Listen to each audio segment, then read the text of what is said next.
Ayan, good day mga Diaz. So bali ito na yung part 3 video natin dito sa Isra Mountain. Ayan, matagal na natambak. So bali papanda rin natin mamaya at ikakabit na natin ito sa kanyang chassis. So mag-isa lang tayo mga Diaz na ikabit natin to. Sana kaya natin na may kabit. Ayan. So kabit natin.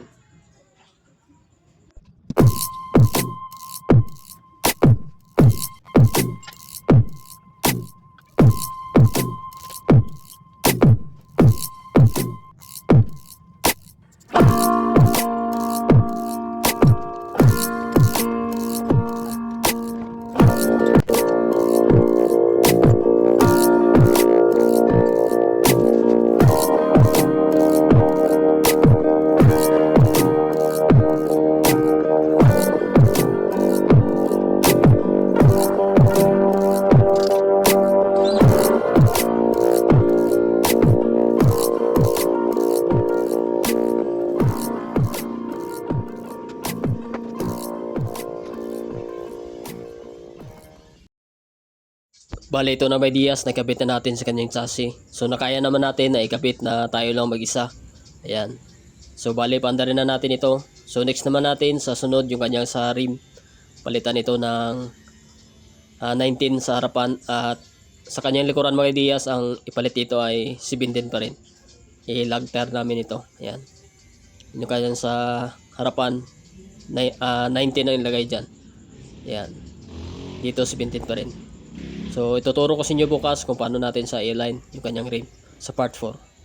So ito na may Diaz, bali natapos na rin natin itong XR110. Ayan, yung kanyang makina. Ayan, 53mm bore lang ito. Ayan. So bali dito may Diaz ay i-align pa natin yung kanyang sa rim. Bali 17, 19 ang ilagay dito sa kanyang rim na ilagay. Ayan. So palitan pa ng manubila. Ayan. Siguro sunod lagyan ito ng cover. So ito lang muna. Nabuhay na natin yung XR110. Matagal nang natambak. Ayan. So napanda na natin kanina at panda rin natin ulit. So bukas natin i-align to. Ayan.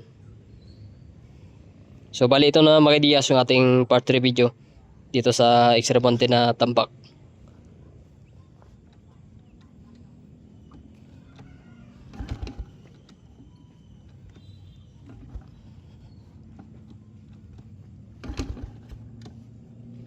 Yan.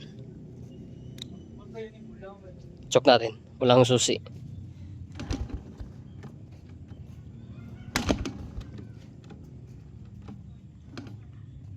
Tiga-sikik.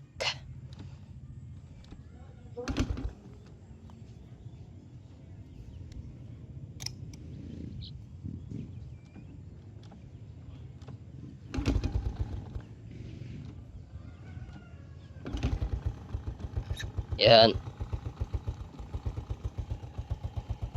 So putasin lang natin minor.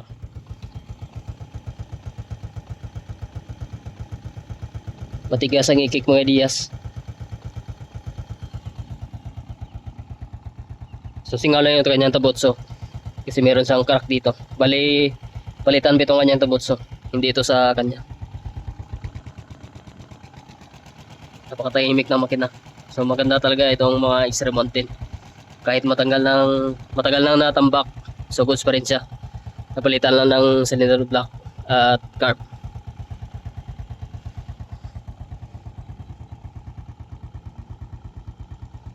Ay mga Diaz, abangan nito sa part 4 video natin. Palitan natin ito ng rim. Yan. 17 at 19.